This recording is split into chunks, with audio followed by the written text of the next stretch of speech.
Not long ago, our southern states were much different from the way they are now. People lived divided lives.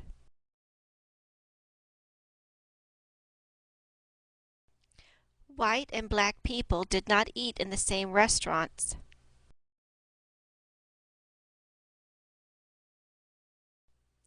They did not go to school together.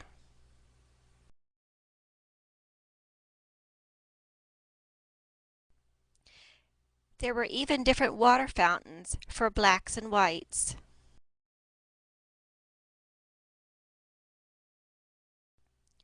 Most people did not like that, but they needed a leader to help them change things.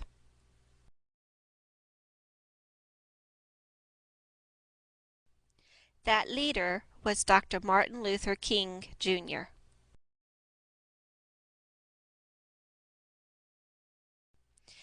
Dr. King was born and raised in Atlanta, Georgia. This is his home.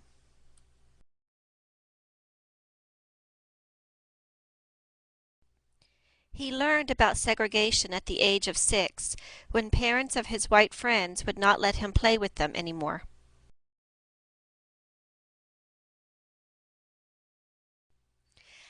After finishing college in Boston, Reverend King returned to the South and became the pastor of a church in Montgomery, Alabama.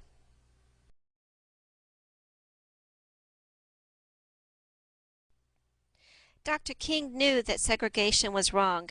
It meant that people got treated differently because of the color of their skin.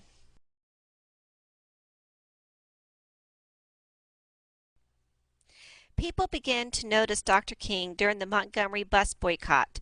The law then said that white people got to sit at the front of the bus, and they got to get in at the front of the bus.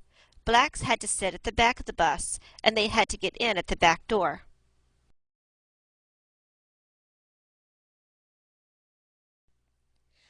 On December the 1st, 1955, a black woman named Rosa Parks got on the bus and did not move to the back. She had worked all day and she was tired. When a white man wanted to sit in her seat, she refused and she was arrested.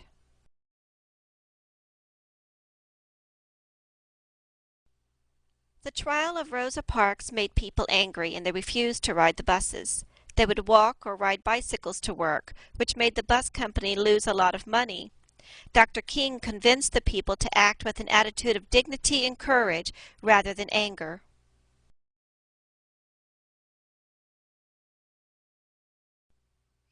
At the age of 27, his self-control and insistence on nonviolence made him a great spokesperson for the boycott and a strong leader for the civil rights movement.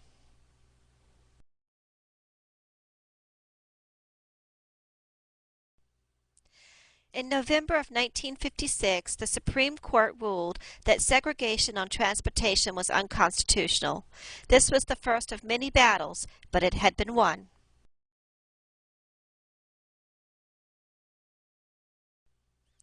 In 1957, Dr. King took another big step as a leader for the civil rights movement by forming the Southern Christian Leadership Conference. Then, on May 17th of that year, he spoke to a crowd of 15,000 in Washington, D.C. In response to that conference, in 1958, Congress passed the first Civil Rights Act since Reconstruction.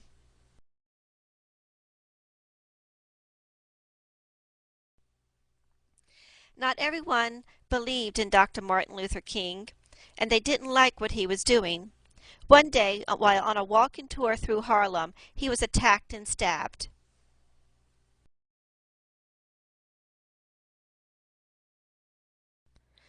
That didn't stop him from doing what he thought was right.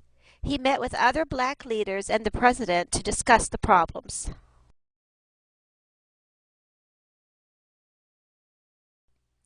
Dr. King was very interested in the idea of nonviolent protest that Mohandas Gandhi had been teaching in India. It was an idea that Dr. King believed in, and he was finally able to go to India in 1959 to study Gandhi's ideas more fully.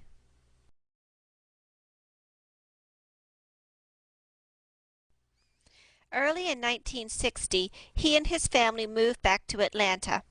In those days, blacks could not go in and sit down in any cafe or lunchroom. Dr. King was arrested there because he waited to be served in a restaurant. He did not serve jail time because John F. Kennedy, who later became president, and his brother Robert stepped in to help.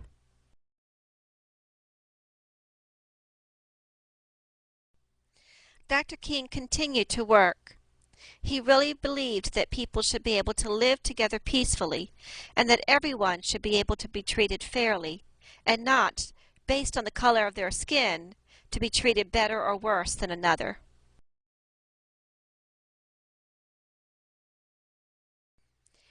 Many times he was jailed for what he believed and taught.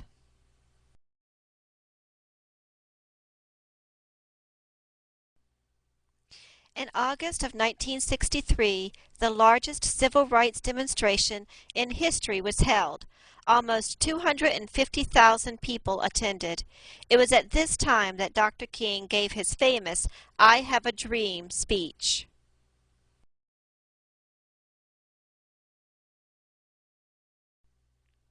When Dr. King won the Nobel Peace Prize in 1964, he was the youngest person to ever receive this honor, and it became a crowning achievement in his life. Soon afterward, new legislation was passed in Congress.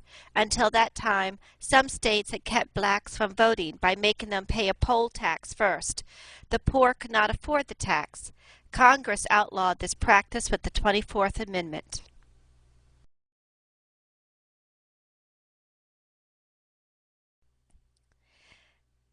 Some states then tried to keep people from voting if they could not read. The Voting Rights Act of 1965 stopped that. A drive to register voters in Selma, Alabama was met with violent resistance. In protest, thousands of people marched for 5 days from Selma to Montgomery, the capital of Alabama.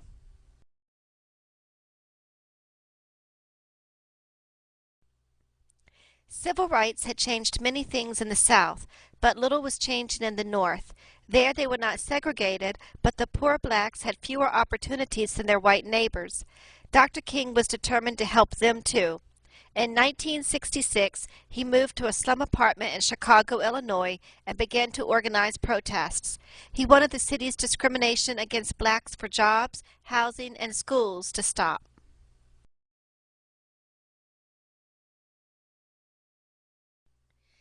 In November 1967, Dr. King announced a new Poor People's Campaign to help the people who were poor of all races to obtain jobs and freedom. He announced a march to be held in Washington, D.C. for the next year. Unfortunately, he was unable to attend that event.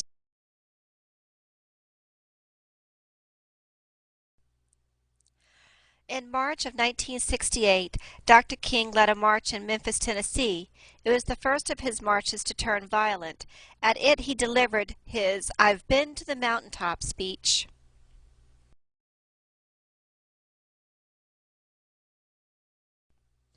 On April the 4th, as he was standing on the balcony of the hotel where he was staying, a sniper shot him. His death shocked the nation and spawned riots in more than 100 American cities.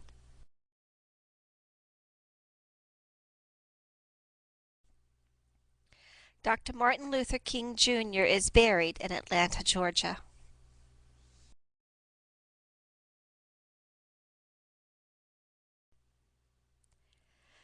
Within a week of Martin Luther King Jr.'s assassination, Congress passed the Open Housing Act.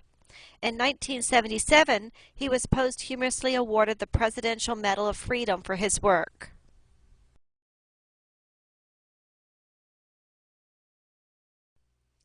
No one person has done more to improve civil rights in the United States than Dr. King. His persuasive ability united many people in a quest for racial equality.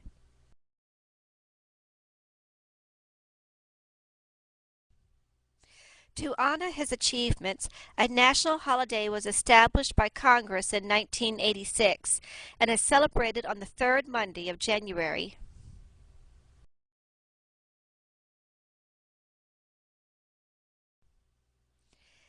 Dr. King, we all owe you a huge debt of gratitude.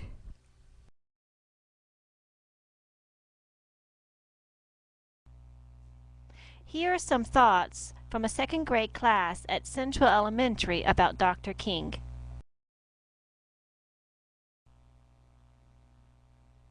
He has a very good person.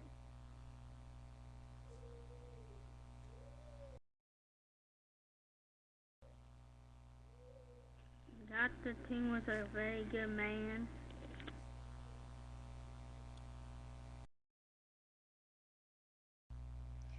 He let everybody afford a home. Dr. Luther King was a good man. I like his dreams very much. Martin Luther King was a nice man. He helped out everybody, and everybody likes him. He let everybody afford a good home. He is a good person.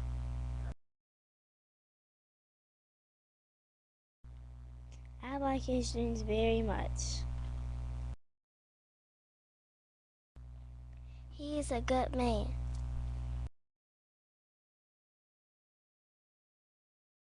He is a good man.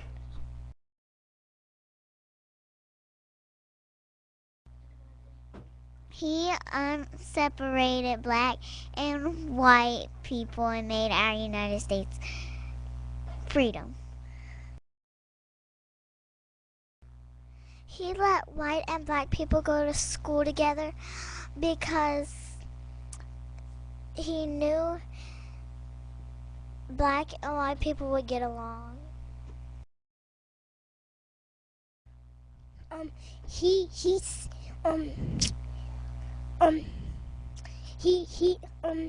let people, black and white people, get peace,